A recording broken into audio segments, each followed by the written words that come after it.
آج اہم ترین مسئلہ کے بارے میں کچھ باتیں آپ کو بتانی ہیں، وہ ہے واش روم جانے کے آداب۔ چند پوائنٹس میں آپ کو بتا دوں گا، ان کو آپ نے یاد رکھنے کی کوشش کرنی ہے۔ سب سے پہلے جب آپ نے بیت الخلاء جانا ہے تو آپ نے واش روم میں داخل ہونے سے پہلے دعا مانگنی ہے۔ واش روم ایک ایسی جگہ ہے جہاں خبیث جنوں کا آنا جانا ہوتا ہے، اس لیے نبی پاک علیہ السلام نے ہمیں دعا ایسی سکھائی ہے جس میں ہم اللہ تعالیٰ سے پناہ مانگ لیتے ہیں۔ جب ہم وہ دعا پڑھ کے واش روم میں جائیں گے تو کوئی چیز ہم پر کبھی بھی اثر انداز نہیں ہوگی۔ وہ دعا چھوٹی سی دعا ہے، میں آپ کو ایک بار پڑھا دیتا ہوں، کوشش کیجئے گا انشاءاللہ یاد ہو جائے گی۔ اللہم انی اعوذ بک من الخبث والخبائث۔ شاباش، کوئی سنائے گا؟ اللہم انی اعوذ بک من الخبث والخبائث۔ تو بیت الخلاء میں جانے سے پہلے یہ دعا مانگنی ہے، یہ ذہن میں رکھنا، بیت الخلاء میں جا کے نہیں دعا مانگنی، وہاں انٹر ہونے سے پہلے، دروازے میں قدم رکھنے سے پہلے یہ دعا مانگنی ہے۔ تو پہلی چیز یہ ہے کہ ہم نے بیت الخلاء میں داخل ہونے سے پہلے دعا مانگنی۔ اچھا، اگر آپ کو دعا یاد نہ ہو یا بھول جائے تو بسم اللہ شریف پڑھ لیں۔ دوسرا کام آپ نے یہ کرنا ہے کہ کوئی ایسی چیز جس پر اللہ تعالیٰ کا نام لکھا ہے، نبی کریم علیہ الصلاۃ والتسلیم کا اسم شریف لکھا ہے، اس کو آپ نے بیت الخلاء میں لے کر نہیں جانا، کیونکہ اللہ تعالیٰ کے نبی پاک کے اسماء پاکیزہ نام ہیں، قرآن مجید کی آیات پاکیزہ ہیں، تو ان کو آپ نے اندر نہیں لے کر جانا۔ ہاں، کوئی تعویذ وغیرہ کچھ ایسا ہے جو اچھی طرح کور ہے، ریگزین وغیرہ کے اندر ہے، تو اس کو لے جانے کی اجازت ہے۔ تو آپ کا کوئی بیج لگا ہے، اس پر یا رسول اللہ لکھا ہے، درود شریف لکھا ہے، کلمہ شریف لکھا ہے، تو اس طرح کی کوئی چیز کو واش روم میں لے کر نہیں جانا۔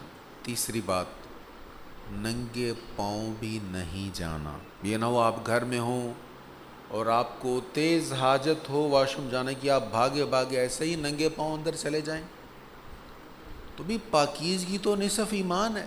کوشش کریں کہ ننگے سر بھی داخل نہ ہوں، خصوصاً طالب علموں کے لیے یہ بڑی اہم بات ہے۔ آپ ننگے سر واش روم جائیں گے نا، آپ کا حافظہ کمزور ہوگا، سر کو ڈھانپ کر جائیں گے تو حافظہ کمزور نہیں ہوگا۔ جب آپ نے بیت الخلاء میں پہلا قدم رکھنا ہے تو دایاں قدم نہیں رکھنا، پہلا قدم آپ کا بایاں ہونا چاہیے۔ جب داخل ہوئے تو بایاں قدم، اور جب باہر نکلے تو دایاں قدم۔ جب آپ واش روم میں جائیں گے، اگر تو آپ منہ وغیرہ دھونے کے لیے گئے ہیں تو پھر تو آپ منہ دھوتے ہوئے، برش کرتے ہوئے بات چیت کر سکتے ہیں، لیکن اگر آپ رفع حاجت کے لیے گئے ہیں، آپ نے اندر سے لاک کرنا ہے، کپڑے اتارنے ہیں، تو جیسے ہی آپ کپڑے اتار لیں اب باتیں نہیں کرنی۔ جب بدن ننگا ہو جائے تو باتیں کرنا منع ہے۔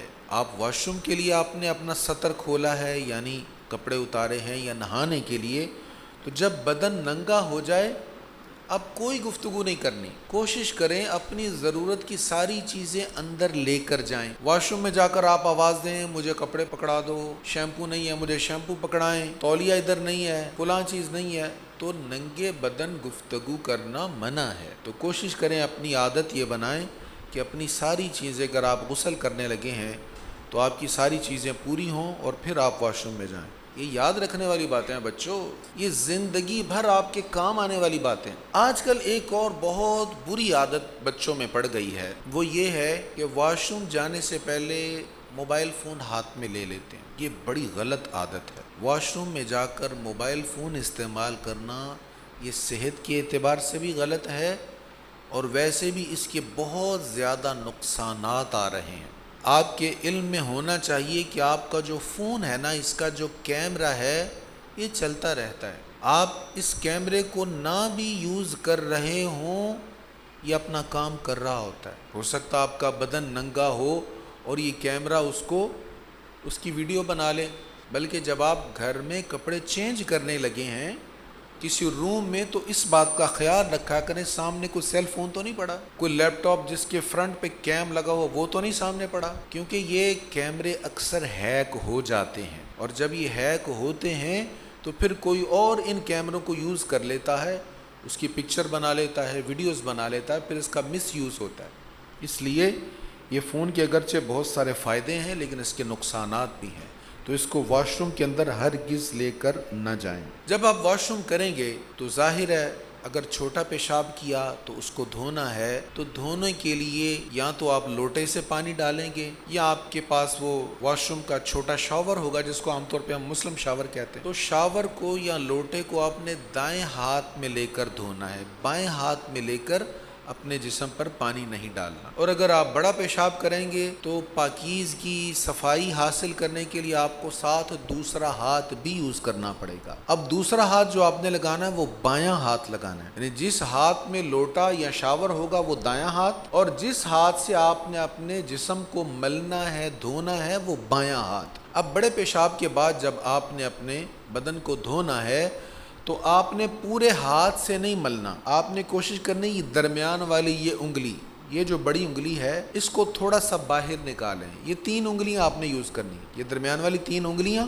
یہ استعمال کرنی ہیں، لیکن ان کو لیول پر نہیں رکھنا، درمیان والی انگلی تھوڑی سی ہو جائے آگے اور یہ 2 انگلیاں تھوڑی سی ہو جائیں پیچھے۔ اب یہ جو بیچ میں ابھار ہے یہ ہمارے جسم کو اچھی طرح صاف کرے گا، اب یہ اندر تک رگڑ دے گا، صفائی کرے گا، اور یہ 2 انگلیاں یہ باہر والے حصے کی صفائی کریں۔ اب ہم نے اس وقت تک پانی بہاتے رہنا ہے، رگڑتے رہنا ہے جب تک ہمارے جسم سے چپچپاہٹ ختم نہیں ہو جاتی۔ ہمارے ہاتھوں میں بھی لمس ہے جس سے ہمیں پتہ چل جائے گا کہ اچھی طرح صفائی ہو گئی ہے، اور ہمارے بدن کے اس حصہ پر بھی یہ حس موجود ہے، یہ اللہ کی ایک نعمت ہے۔ آپ کا جسم سن ہو آپ کو پتہ نہیں چلے گا، لیکن جب وہ سن ٹھیک ہو جائے تو پاؤں کو پتہ چل جاتا ہے، چیونٹی بھی چلی تو پتہ چل جاتا، تو یہ بھی اللہ کی نعمت ہے، ہمارے جسم پر کوئی بھی چیز مس ہو ہمیں خبر ہو جاتی، تو ہم نے دھونا ہے اچھی طرح، ہمیں پتہ چل جائے گا، محسوس ہو جائے گا کہ اچھی طرح صفائی ہوئی ہے یا نہیں، تو جب خوب صفائی ہو جائے پھر پانی بہانا چھوڑ دینا ہے، پھر دھونا چھوڑ دینا ہے۔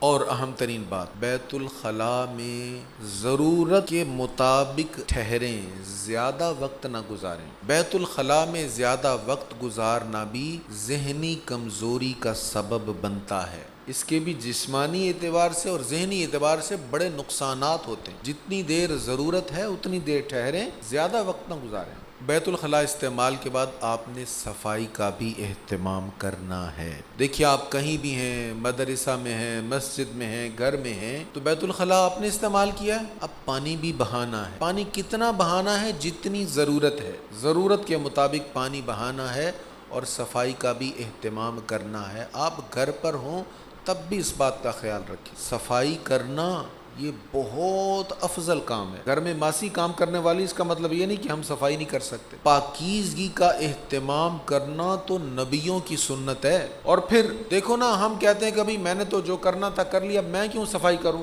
بھئی جو نکلا ہے آپ ہی کے تو بدن سے نکلا ہے، جس سے اتنی نفرت کر رہے ہو کہ اب اس کو دھونا بھی نہیں ہے، وہ نکلا تو آپ ہی سے ہے۔ اس لیے اپنے ذہن میں اتنا ضرور ہو کہ جتنی صفائی ہماری وجہ سے خراب ہوئی وہ ہم ضرور صاف کر کے جائیں۔ ایک اور اہم بات ہے، جن کے گھروں میں کموڈ ہے ان کے لیے یہ خاص بات ہے کہ جب آپ کموڈ سے اٹھتے ہیں تو اگر وہاں ٹیشو یا کوئی کپڑا ہے تو کموڈ کی سائیڈوں پر جو پانی لگا اس کو خشک کر کے آئیں۔ پہلی بات یہ، کموڈ پر کبھی بھی کھڑے ہو کے پیشاب نہیں کرنا چاہیے، یہ بہت بدتمیزی والی بات ہے، بیٹھ کر کرنا چاہیے۔ اور اگر آپ نے کموڈ یوز کیا ہے، استنجا کریں، اس کے بعد دیکھیں کموڈ کی سائیڈوں پر جو پانی لگا ہوا ہے وہاں کوئی تولیہ، کوئی کپڑا صفائی کے لیے ہونا چاہیے واش روم، تو اس کو وہاں سے خشک کریں تاکہ جو دوبارہ کموڈ یوز کرنے کے لیے آئے اس کو خشک کموڈ ملے۔ واش روم استعمال کرنے کے بعد ہاتھوں کو صابن سے اچھی طرح دھوئیں۔ اب ہاتھ کو صابن سے دھونے کا مطلب یہ نہیں کہ صرف ہاتھوں پہ صابن لگایا اور دھو کے آگے، صابن لگائیں، خوب اچھی طرح ملیں، پیچھے سے انگلیوں کو ملیں، یہ انگلیوں کا جو خلا ہے، خالی جگہ یہاں پر ملیں، اور جو آپ کے ناخنوں کے بیچ جہاں میل پھنس سکتا ہے وہ اپنی ہتھیلی پر رگڑ کر اس کو اچھی طرح صاف کریں، تاکہ آپ کے ناخنوں کے اندر کوئی میل، کوئی گند، کوئی نجاست نہ رہے۔ اچھی طرح رگڑیں اپنے ہاتھوں کو، اور رگڑ کر پھر دھوئیں۔ اور صابن کو کہاں رکھنا اس بات کا بھی خیال رکھیں۔ صابن کو ایسے ہی واش بیسن کے اندر پھینک نہیں دینا، جلدی میں زمین پر نہیں پھینک دینا، ایسی جگہ پر نہیں رکھنا جہاں پہ پانی پڑ پڑ کے صابن میلٹ ہوتا رہے۔ صابن کو صابن دانی میں رکھیں، بلکہ دیکھیں اگر صابن دانی میں پانی جمع ہے تو اس کے سوراخ کو انگلی سے کھولیں تاکہ پانی نیچے ٹپک جائے اور صابن خراب نہ ہو۔ تو صابن کو بھی استعمال کرنے کے بعد محفوظ کر کے رکھیں۔ مدرسہ کے حوالے سے ایک اہم بات، واش روم کی دیواروں پر لکھنا بہت بڑی بےہودگی ہے۔ دیکھیں، جس نے لکھا وہ لکھ کر چلا گیا، لیکن وہ بتا کر گیا ہے کہ اس کی تربیت کتنی غلط ہوئی ہے۔ وہ بتا کر گیا ہے جو بھی لکھا ہے، اچھی بات لکھی یا بری لکھی، وہ لکھنے کی جگہ ہی نہیں ہے۔ جو واش روم کی دیوار پر لکھتا ہے وہ یہ بتاتا ہے، یہ ثابت کرتا ہے کہ میں بڑا بدتمیز ہوں، میری تربیت اچھی نہیں ہوئی، یا میری صحبت اچھی نہیں ہے، میرے دوست اچھے نہیں ہیں، برے لوگوں کے ساتھ بیٹھتا اٹھتا ہوں۔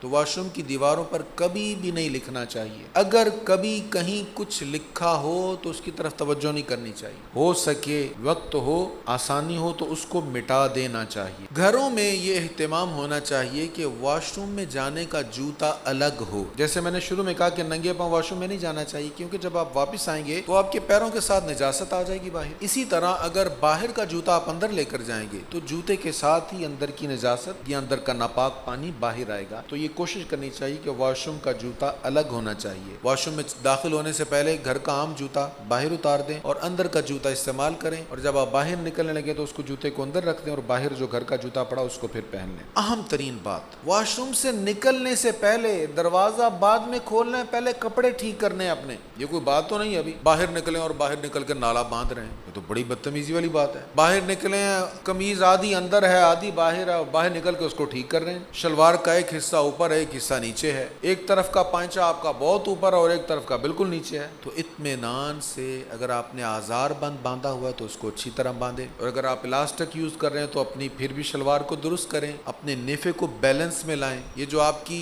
شلوار پہ لائن ہوتی ہے، استری کی لائن، اس کو بالکل سیدھا دونوں جگہ بیلنس میں رکھیں، ایک طرف کی ادھر اور ایک طرف کی سامنے نہیں ہو، یہ دونوں کو یہاں سامنے لائیں یا تھوڑا سا سائڈ پر کریں، یہ دونوں بیلنس میں ہوں، آپ کے دونوں پانچے بیلنس میں ہوں، ایک طرح نیچے ہوں، ایک طرف سے اوپر ایک طرف سے نیچے نہ ہو، اور پھر آپ کی قمیض جو ہے اس کا کچھ حصہ اندر نہ ہو۔ کوشش کریں بنیان کو بھی اندر کریں، اگر آپ بنیان اندر رکھنے کی عادی ہیں تو پہلے بنیان نیچے کریں، پھر اوپر سے شلوار بنیان کے اوپر لائیں، یا پھر اگر آپ بنیان اوپر رکھنے کی عادی ہیں تو شلوار کو اچھی طرح کر کے اپنی جگہ پہ سیٹ، اوپر سے بنیان کو سیدھا کر لیں، اور پھر اپنے کپڑوں کو مکمل درست کر کے پھر باہر آئیں۔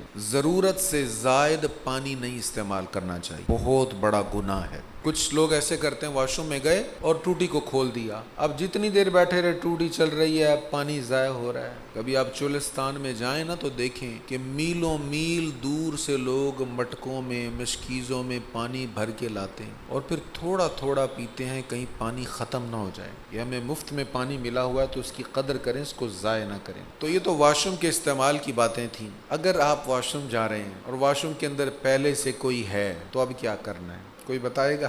سمپل جواب، ہاں بتاؤ۔ ہاں، بہت پیارا جواب دیا۔ انتظار کرنا چاہیے، دڑ دڑ دڑ دڑ دڑ دڑ نہیں کرنی۔ بھئی وہ اندر ضرورت سے بیٹھا ہے، وہ اندر کو بیٹھا کوئی انجوائے تو نہیں کر رہا نا، وہ مجبوری سے اندر گیا ہے، کوئی شوق سے تو نہیں جاتا ادھر۔ تو جو واش روم میں بیٹھا ہے وہ اپنی حاجت پوری کر رہا ہے، اس کا آپ نے صبر سے، تحمل سے انتظار کرنا ہے۔ اچھا جی، پہلی بات یہ ہے کہ داخل ہونے سے پہلے کیا پڑھنا ہے؟ اللہم۔ کوئی مقدس ورق، کاغذ، بیج وغیرہ واش روم میں لے کر نہیں جانا۔ ننگے پاؤں داخل ہونا ہے؟ شاباش۔ ننگے سر؟ اچھا، ننگے سر داخل ہوں گے تو کیا ہوگا؟ حافظہ کمزور ہوتا ہے۔ یار آپ تو بڑے ذہین لوگ ہیں ماشاءاللہ۔ اچھا، پہلے کون سا پاؤں واش روم میں رکھنا ہے؟ دایاں؟ بایاں رکھنا ہے۔ اور جب باہر نکلنا ہے؟ اچھا، جب آپ نے سطر کھول لینا ہے، کپڑے اتار لینے ہیں، تو پھر کون سی بات کرنی ہے؟ کوئی بھی نہیں بات کرنی ہے۔ شاباش۔ اچھا، موبائل فون استعمال کرنے کی بہترین جگہ واش روم ہے نا؟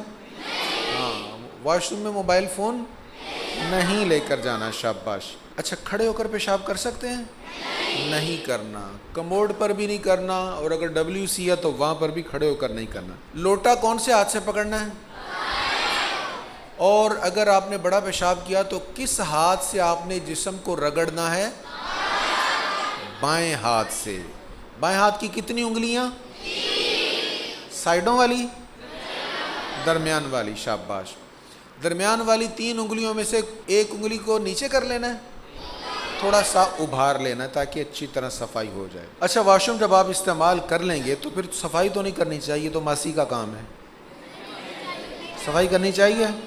ہاں، صفائی کرنی چاہیے۔ اور میں نے آپ کو بتایا تھا پاکیزگی کا اہتمام کرنا سنت انبیاء ہے۔ اچھا، اگر آپ نے کموڈ استعمال کیا ہے اور کموڈ کی سائڈوں پر پانی لگا تو کیا کریں گے؟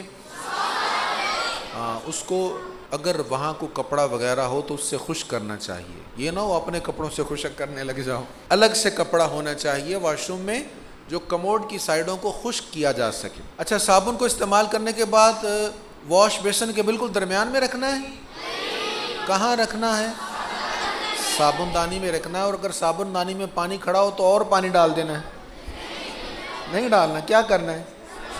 اس پانی کو نکالنا ہے تاکہ صابن خراب نہ ہو، میلٹ نہ ہو۔ واش روم کی دیواروں پر کیا لکھنا چاہیے؟ کچھ بھی نہیں لکھنا چاہیے، اور جو لکھتے ہیں وہ اس بات کی گواہی دے رہے ہوتے ہیں کہ وہ بدتمیز ہیں، ان کو مینرز نہیں ہیں، ان کو آداب نہیں ہیں، ان کی اچھی تربیت نہیں ہوئی۔ گھر کا جوتا واش روم میں لے کر جانا چاہیے؟ واش روم کا جوتا الگ ہونا چاہیے۔ اچھا، واش روم استعمال کرنے کے بعد جلدی سے باہر آ کر اپنے کپڑوں کو ٹھیک کرنا چاہیے؟ تو کہاں ٹھیک کریں گے؟ واش روم کے اندر کپڑوں کو اچھی طرح ٹھیک کر کے پھر باہر آئیں گے، اور پانی جتنا ہو سکے زیادہ سے زیادہ بہانا چاہیے۔ کتنا پانی استعمال کرنا ہے؟ ضرورت کے مطابق، زیادہ پانی ہرگز استعمال نہیں کرنا، یہ بہت بڑی نعمت ہے، اس کو ضائع نہیں کرنا۔ اور جب واش روم سے باہر نکلنا ہے تو بایاں پاؤں باہر رکھنا ہے۔ بایاں رکھنا ہے؟ دایاں پاؤں باہر رکھنا ہے، جاتے ہوئے بایاں اور نکلتے ہوئے دایاں پاؤں۔ اور اگر کوئی واش روم میں پہلے سے ہے تو پھر کیا کرنا ہے؟ انتظار کرنا ہے، دروازہ نہیں توڑنا، اس کے نکلنے کا انتظار کرنا ہے۔ ایک اور بات، جب آپ واش روم سے باہر آ جائیں تو ایک چھوٹی سی دعا ہے، غفرانک۔ یہ یاد نہ ہو تو کہہ دو، باہر آ کر کہہ دو الحمدللہ رب العالمین۔ دیکھو، ہمارے جسم میں جو نکلنے والا تھا وہ نکل گیا، اس پر اللہ کا شکر کرنا چاہیے۔ غفرانک کہیں یا کہیں الحمدللہ رب العالمین۔ یہ ساری باتیں یاد رہیں گی انشاءاللہ۔